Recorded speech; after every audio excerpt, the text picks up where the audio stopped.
apa kabar semuanya? Kembali lagi di episode baru Sahara Sahabat Cerita.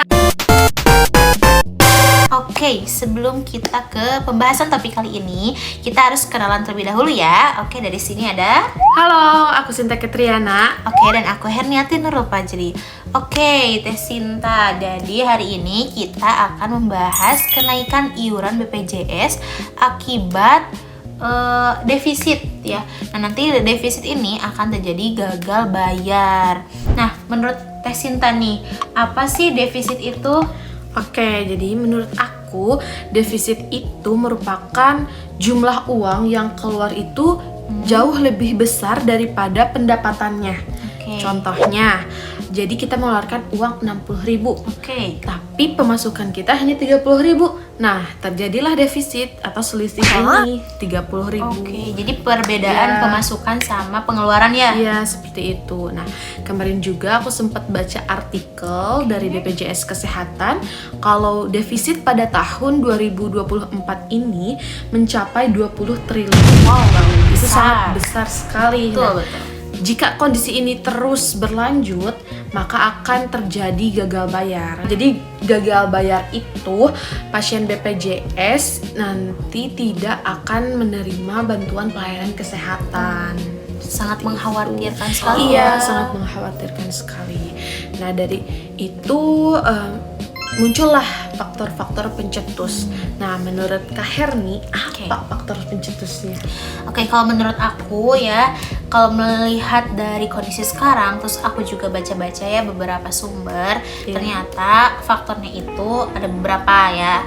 Yang pertama, karena lonjakan perbedaan pelayanan kesehatan tiap harinya. Jadi waktu 2014 saat BPJS baru diluncurkan gitu kan, pelayanan per hari itu cuma 252.000 kalau nggak salah ya, 252.000 orang.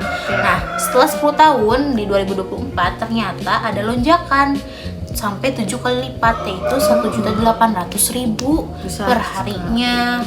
Nah, terus ternyata ada juga faktor lain, yaitu karena 70% dari penerima BPJS ini dari kelas 3, yang mana adanya ketimpangan dalam iuran ya kan, dari kelas 1, kelas 2, kelas 3 nih. Kelas 1 misalnya 160.000, terus kalau dari kelas 2 110, kalau kelas 3 42.000. Jadi kan perbedaannya tuh banyak gitu. Sedangkan yang penerima BPJS ini dari kelas 3 banyaknya, jadi ada ketimpangan.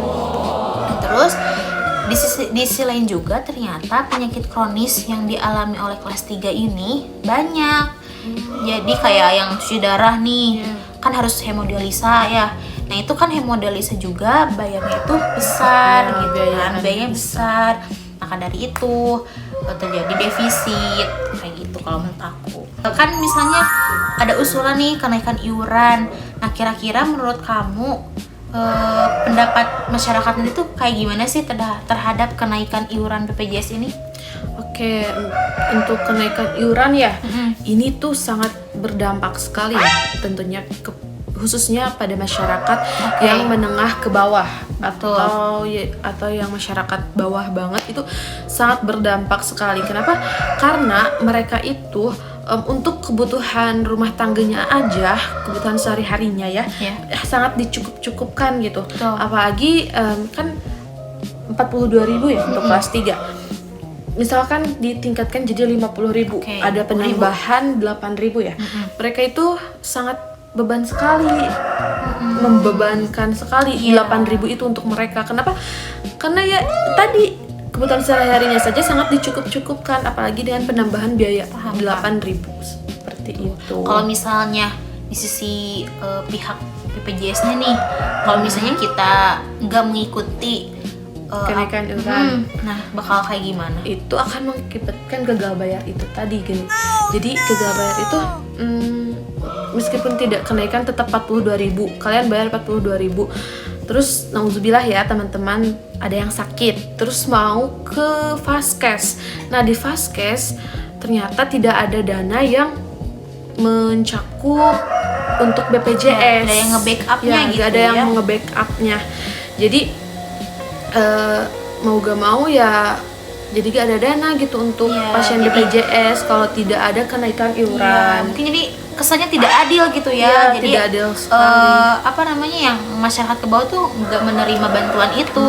Tapi karena melihat kondisi sekarang ya, kalau misalnya terus ini kan jangka panjang gitu ya Iya. hitungannya. Kalau misalnya ini terus-terusan ya nanti gagal bayar, nanti malah semua yang terkena dampak gitu. Mungkin itu kali ya. Nah, kalau misalnya dilihat dari dampaknya sudah nih, faktornya kita sudah tahu. Nah, gimana kalau misalnya solusinya yang tepat, optimal dan efektif tuh kayak gimana ya? kira-kira? Solusi. Oke. Menurut kita ini Ya, ya. menurut kita. aku solusinya itu dengan penyaringan iuran yang tidak patuh. Oke. Jadi Kayak gimana? mencabut pasien yang menggunakan BPJS yang tidak patuh terhadap iurannya per Oke. bulan itu ya dicabut, karena itu menurut aku ya tidak adil. Karena misalkan pasien yang rutin kontrol, dia pasien BPJS tapi dia tidak patuh pada Iya. aturannya, tidak bayar iuran. Betul. Nah, itu tidak adil sekali. Jadi harus ada penyaringan pencabutan BPJS kepada pengguna BPJS yang tidak patuh terhadap iuran per Iya. bulannya. Karena nunggak-nunggak ini lama-lama Iya. jadi Membengkak, guys. gitu. Nah, kalau bagi aku kalau misalnya dilihat ini mungkin akan terjadi pro kontra ya. Karena kalau menurut aku tuh distandarin semuanya gitu. Jadi sama bayarnya.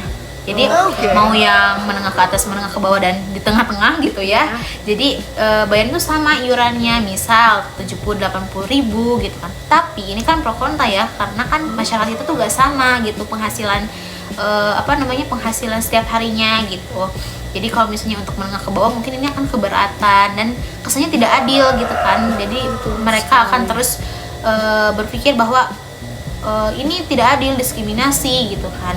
Tapi karena ya melihat sekarang ini banyak yang nunggak juga, jadi ya mau gimana lagi harus dinaikkan seperti itu. Tapi kalau misalnya pandangan kita sebagai mahasiswa perawat ya, kita mungkin bisa melakukan edukasi gitu kan. Iya, edukasi Kayak gimana kepada sih? masyarakat. Kita sih coba edukasi apa yang kita harus lakukan?